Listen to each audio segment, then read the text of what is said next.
everybody, welcome back to Tori Talks Celestial. I'm joined here with my sister Maria and my sister Laide, and today we are going to be talking about ranks in the female side of Celestial.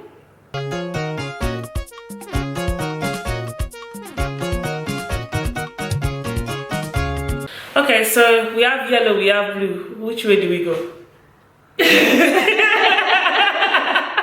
That's really it in a nutshell. I don't know how to. As a child, that's how I saw it. We have yellow, we have blue. Which one do we pick? Well, do you pick? Or is I think it's kind of almost picked for you. Do you think it's picked for you? Yeah, I think God picks it for you. Yeah, God. God That's picks what I was going to say. Obviously, if you're not prophesying, then you're not getting blue. Yeah, but So should you automatically get yellow then? There's no other. yeah, but it's about forcing you to take a color. No, but wait, you guys, is it really frowned upon if I'm a woman and I just don't want any? Don't give me anointment. I think anointment is given to us in celestial, and I think we know that there's purpose in anointment. So I think it's something that people should aspire to when it's the right time. Yeah, but because there's things that come with anointment. Yes. So if God has put it there, he's obviously put it there for a reason.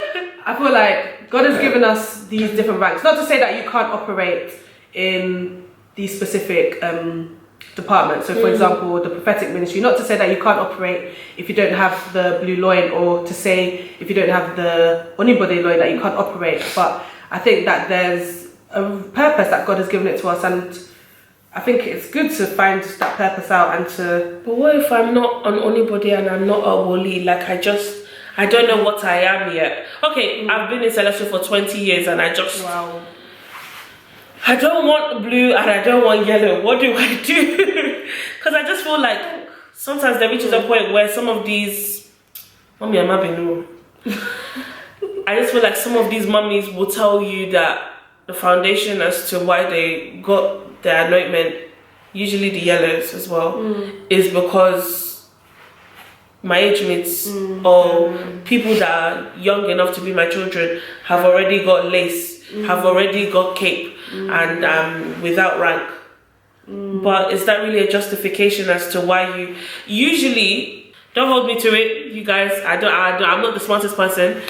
Usually from observation, I've noticed that people tend to jump into yellow because people need to respect me. I'll get lace because people who are young enough to be my kids have lace, or they're already wearing pink. So I need to go and get it. But how do you know if you're even called to be an onibode? Is everybody called to either be a woli or onibode? Well, I think people should seek God and try and find out what their calling in the church is. I think with yellow, I don't really have much knowledge on the different things that you can do, but I know things such as writing messages. Yeah. People that have yellow usually write messages, or people with blue can if they want as well, I think.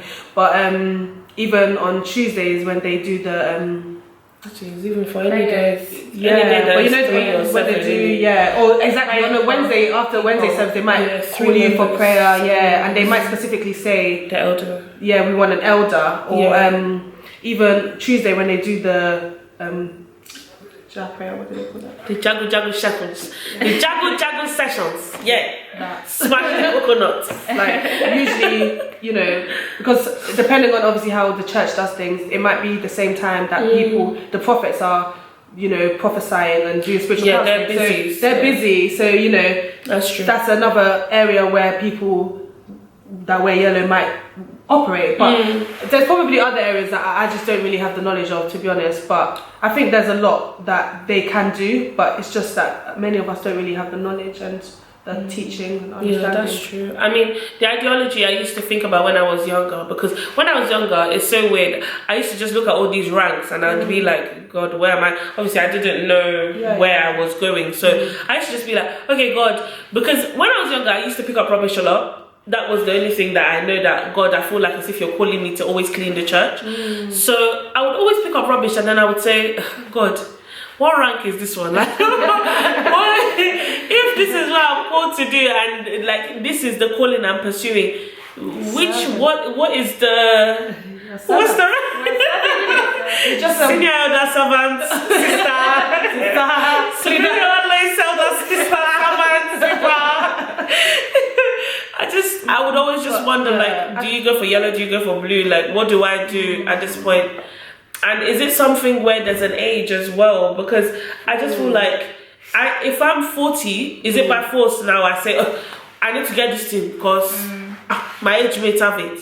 No, or definitely not. do you still need to kind of just wait for God to guide you? Definitely. I do feel like as if the trend in Celestial can be a bit pressuring at times, that Iwoye is coming, you know, no matter Yororo, like everybody who is ready, who has been who's been waiting, as opposed to who has been working. Yeah, who is due. Yeah. But it's like, can you really be, it's not that can you really be due, but it's more, I think my biggest question is always, does God have an expiry date? Like, surely God is the one that will guide you. Should you really be taking these things according to your friends are getting it, or people who are younger than you are getting it, so that you are respected and given an extra meat on your rice?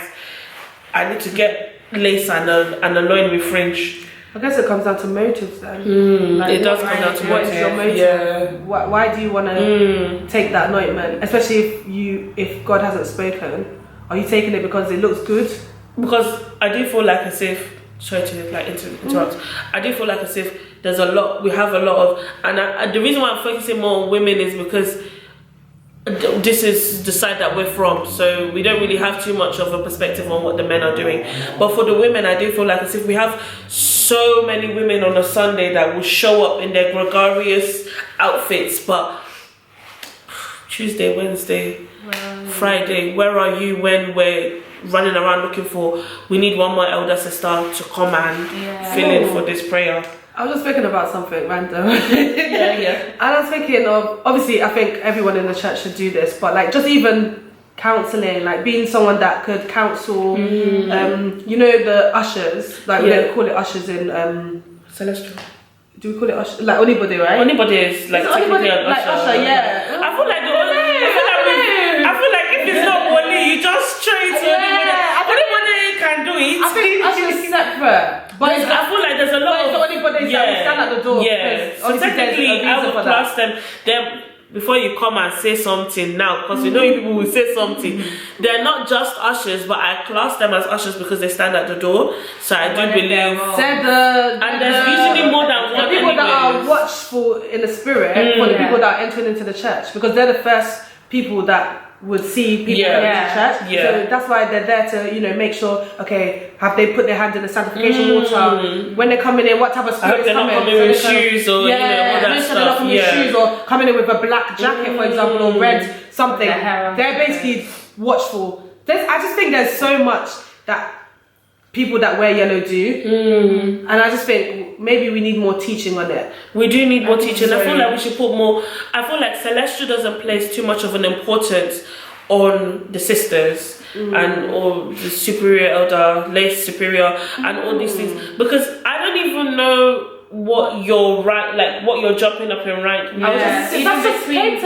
don't know. Like, what do you do? That's I have no idea. I don't know. Came to me, but what I thought was that when you said sister, what came to me was that obviously as a sister, there's obviously someone above you. Yeah. And when you think of leader, I'm not too sure about the ranks, but I know there's elder sister, if I'm correct, and then there's superior elder sister. So then, as obviously you're the sister, then you have the elder sister who you're looking up to, who should be teaching you how to, you know, move up to. I think there's so much that they should be teaching the younger ones, and I think that's one thing as well that comes into it, like Mother Celestial's at the top, and then filtering all the way down.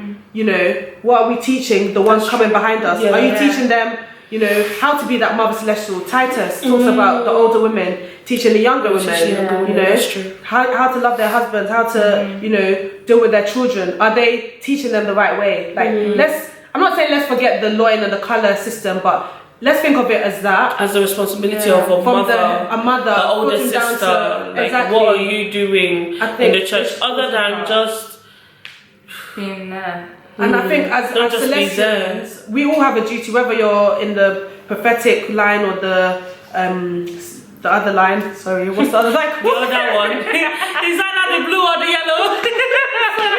I'm so sorry.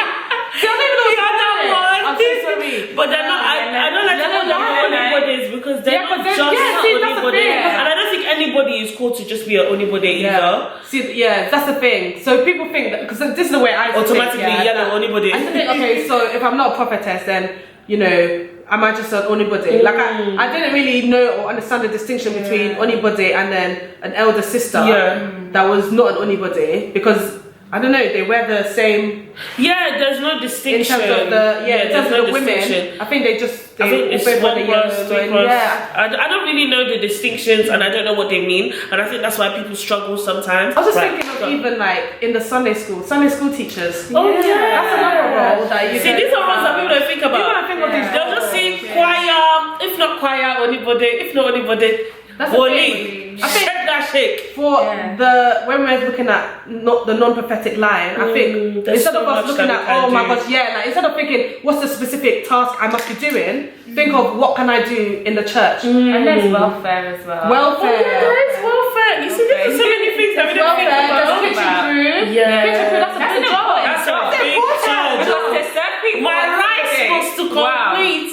And even like during harvest, even during collection, people that take the collection during the harvest, people that take the collection, people that take the money for the bags, like all of that is important. No job is too small. All of that is important. The main thing is that you're serving. That's it. I feel like sometimes we do have a lot of women that just come and not bench warmers, but they don't really know what to do. So they jump in the choir, or if they don't know if the choir is their space, or they can't really sing, so then they'll just sit at the back. If I'm not called to be a woolly, then I'm not called to be anything. And it's like you've got so many things that you can do. Obviously, I would say that the first thing to pray. Ask for God's guidance. You can't do God's work without His guidance. It's His work. It's not your work. It's not your job. And there's no logic. If you really want to know sometimes your calling, what I did was follow the things that annoyed me. So mess annoyed me. That's how I started to think that maybe God has called me to be cleaning the church. Like just seeing rubbish sometimes, I would just literally automatically go and get a black bag. The only reason why I stopped cleaning the church is because people used to do that thing where they were like, oh, well done, no. You're really doing well, no. And that's how pride comes in. God, this is not my reward, though. I'm doing this. It's you that will give me my reward, and this is not my reward. Even like helping people as well. Like that's a gift. Like some people, they have that gift where they just want to help people. Yeah. Or even just giving word of encouragement. Like there's so many things. So much. And I feel like Celestial has really developed now to where women are being used in Bible classes. We didn't say you stand on the pulpit and come and preach. You're not entering the altar. But I feel like there's so much more room for women to be women. So sometimes when they kind of say things like, oh, men are doing everything, what is there for women to do? There's a lot for us to do. There's so much. And I think sometimes if you really want to inquire, go to the mummies and find out, like, mommy, when you were my age, what were you doing? Okay. There's some mummies where you don't want to ask them. Let's not offend anybody, please. I think the first thing you should do, first go to God. Go to God, yeah. Just go to God, firstly. But, you were saying that guidance. It was like the way you found your purpose was the things that annoyed you. Yeah. But I think another thing is just like when you see that desire, like something that you just really enjoy, like something that you just have that burning desire in you that I can't wait to do that, and you're not doing it because you want to please people. You're just doing it for the fun of it. Yeah, you're doing it because you enjoy doing it. If you would do it without being paid, then you like it. Trust me, that means that you like it and you really enjoy it. No, but it's true. It's so true. Yeah. But yeah, I think there's so much that we can do as women in Celestial, and we should just find what we enjoy, what God leads us to as well. Exactly. And just be useful in the house of the Lord, and also support the men, I think the men need our support. Yeah. They need our prayers.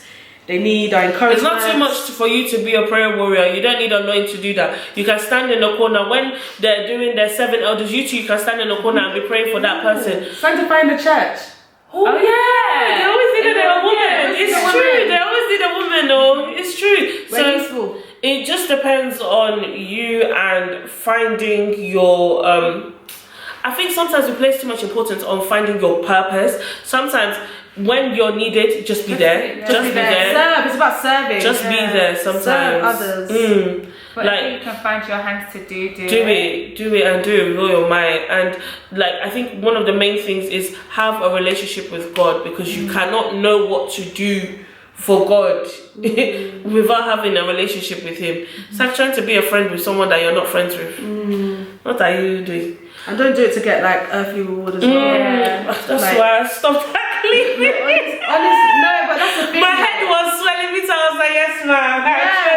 And then, do you know what, at the beginning, I feel like it starts genuine. So like, maybe it's like, okay, you're just picking, cleaning. Then when people start to big you up and start like, you know, you can sing or you can dance, you can this, and then you can preach. Your head. Then it enters your head, and then you forget the reason why you started it. You and forget then the God that gave you the power to be able to do it. And then when someone doesn't say well done, then you start to think that this is what I'm grateful. This is what I'm doing that. You have to pay other people to do. You either have pride, or you'll be thinking, oh, it wasn't good enough, or it wasn't good, you know. But what you did, and it's something that you're doing for God, which is not good. Our reward's in heaven. That's true. Our reward is in heaven. So you've heard it all here from us today, guys. Thank you so much for joining us, and we look forward to seeing you in the next one.